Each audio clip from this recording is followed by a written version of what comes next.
औरंगाबाद शहरामध्ये अवैध धंदे व त्यामधून वाढत चाललेली गुन्हेगारी यामध्ये सर्व विशेषतः बौद्ध मागासवर्गीय वसाहतीसहित पूर्ण शहरामध्ये आज नागरिक परेशान आहे। विशेष करून महिला मुलींना याचा फार त्रास होतो आहे। 24 तास चालणाऱ्या अवैध दारू धंद्यावर अड्ड्यामुळे स्थानिक रहिवाशांना विशेषतः महिलांना शिवीगाळ करणे, पूर्ण शिवीगाळ करणे, मारहाण करणे, काही दाबायला गेल्यावर त्याला झगडे करणे, त्याच्यासोबत अनेक प्रकारचा त्रास सहन होत आहे। मुलीवर चाकू हल्ले, भर रस्त्यामध्ये जी तलवारबाजी केली जाते दहशत माजवायसाठी करू नये करून या विरोधात आणि अशा अनेक समस्येविरोधात वाटते गुन्हेगारी अवैध धंद्याविरोधात काही आमचे कार्यकर्ते जे दारूबंदी संघर्ष समितीचे कार्यकर्ते त्याच्यावर तक्रार द्यायला जाते, त्याच्यावर खोटे गुन्हे दाखल करणं, त्यांच्यावर मारहाण करणं, त्याला अशा प्रकार घडत आहेत। या अनुषंगाने आम्ही या अगोदर माननीय पोलीस आयुक्त साहेबांना निवेदन दिलं तर आमच्या म्हणण्यानुसार त्यांनी नार्कोटिक्स सेलची स्थापनाही जरूर केली आहे। चांगली कारवाई त्या माध्यमातून गीता बागोडे मॅडम करत आहेत। पण वस्त्या अंतर्गतचे जे अवैध दारूचे गांजाचे धंदे त्याबाबत अजून कुठल्याही प्रकारची कारवाई होत नाही आहे। जनता अजून अधिकाधिक त्रस्त होत चालली आहे। म्हणून आज आम्ही शासनाला म्हणजे जिल्हाधिकारी साहेब यांच्यामार्फत शासनाला निवेदन द्यायला लागतो किंवा हे धंदे रोखा, नसता आम्ही येणाऱ्या काळामध्ये जन आंदोलन पूर्ण शहरातून पेटत याची खबरदारी पूर्ण जबाबदारी आपली राहील म्हणून आलो। पण काही कारणास्तव निवेदन आम्ही रद्द करतो, कारण इथं कोणाचं ते काम बंद आंदोलन वगैरे काहीतरी घटना घडलेली आहे या अशी काही कारणामुळे ते रद्द करतो। पण या 2-3 दिवसात परत हे निवेदन देऊ। पूर्ण शहरभर आम्ही अवैध धंदे व भ्रष्ट यंत्रणेविरुद्धचे आता काही मीडियानं बी हे स्टिंग ऑपरेशन करून अवैध धंद्याची पोलखोल केली, कोणती यंत्रणेमुळं कशा आशीर्वादामुळं काय चालते तरीही जर संबंधित यंत्रणेला हे दिसत नसत, जनतेला त्रास होतो, जनतेला ते धंदे दिसतील पण या यंत्रणेला जर धंदे दिसत नसत तर मग येणाऱ्या काळात आम्ही दारूबंदी संघर्ष समितीच्या मार्फत मोठ्या प्रमाणात जन आंदोलन या ठिकाणी करणार आहोत। याची दखल शासन प्रशासन यांनी घेतली पाहिजे हे मी आपल्याला या ठिकाणी सांगू इच्छितो। काय नाव आपलं?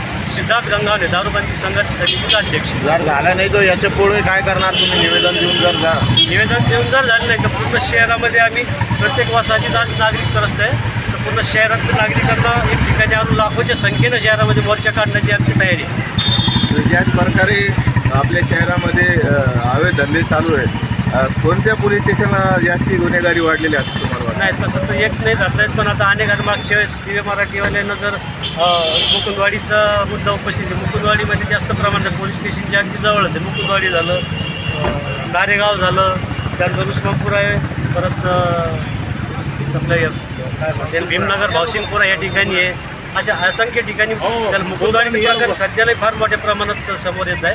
अशा सर्वच पोलीस ठाणे अंतर्गत आहे आणि स्थानिक नागरिक ज्यावेळेस तक्रार द्यायसाठी जातात एक तर त्याची तक्रार व्यवस्थित ऐकली नाही जात, उलट तुमचे फोटो काढायचे वगैरे अशी भाषा वापरली जाते। तर ते न करता नागरिकांची तक्रार दाखल घ्या, तक्रार झाल्यानंतरही ही तक्रार काही ठिकाणी घेतली गेली पण गुन्हे दाखल बी होत नाही व्यवस्थित आणि ते दुकान बी बंद होत नाही आजपर्यंत। तर दुकान का बंद होत नाही? दुकान 24 तास चालू आहेत, ते झाले पाहिजे।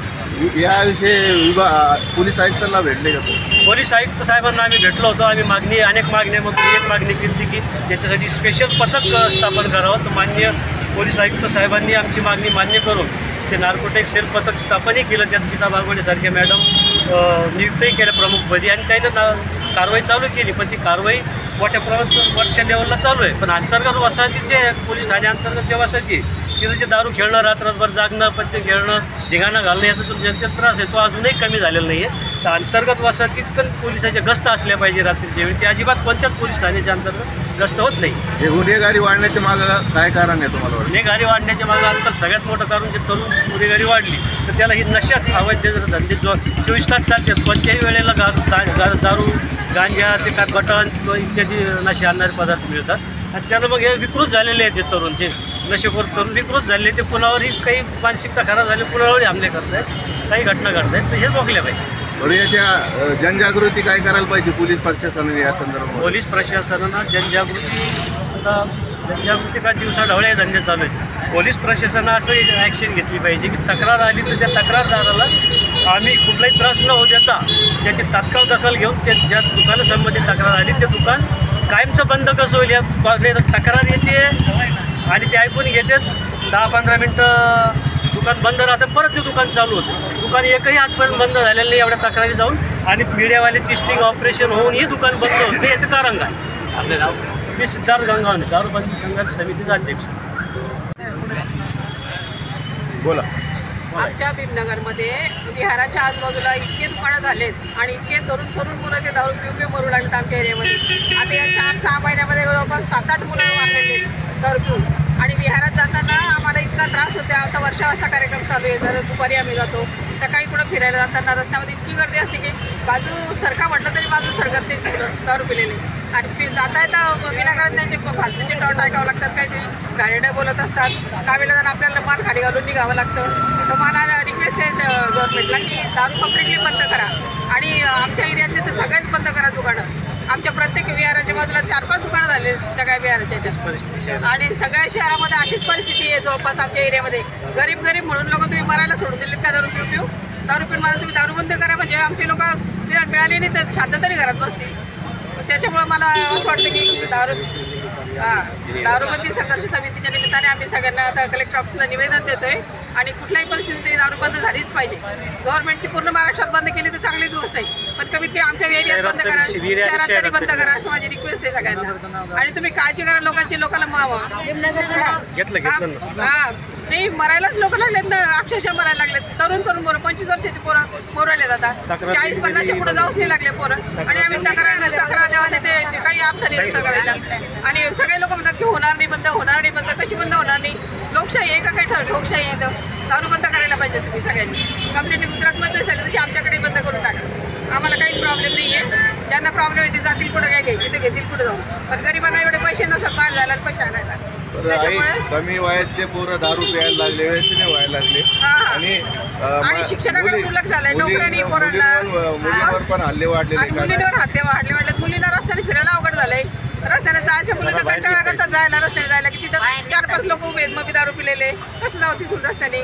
पुरी असं ओरडतात ना, त्रास होतो ना. प्रत्येक वेळेस सोबत जाणार आहे का आपण? आपल्यालाही कामं असतात ना. त्याच्यामुळे दारूबंदी व्हावी असं आम्हाला हात जोडून रिक्वेस्ट आहे. अवैध धंद्याचं एक तर शासनाला महसूल मिळत नाहीये, तरीही अवैध धंदे कसे काय एवढे फोफावलेत प्रशासनाला हे दिसत नाहीये का? हेच आश्चर्य. तक्रार देऊनही अवैध धंदा महसूल जातो कोणाला? इकडं तिकडं पैसा वाटता मोकार सारखा. त्याच्यापेक्षा दारूबंदी करा ना तुम्ही. याच्यातून लोकांनी ज्या संसार तरी वाचतील. बायका बिचारे धुणं भांडे करू संसार करतात आणि हे लोक दारू पिऊन खूप परेशान करतात वरून पुन्हा. संसार सुखाचा नाही ना अजिबात.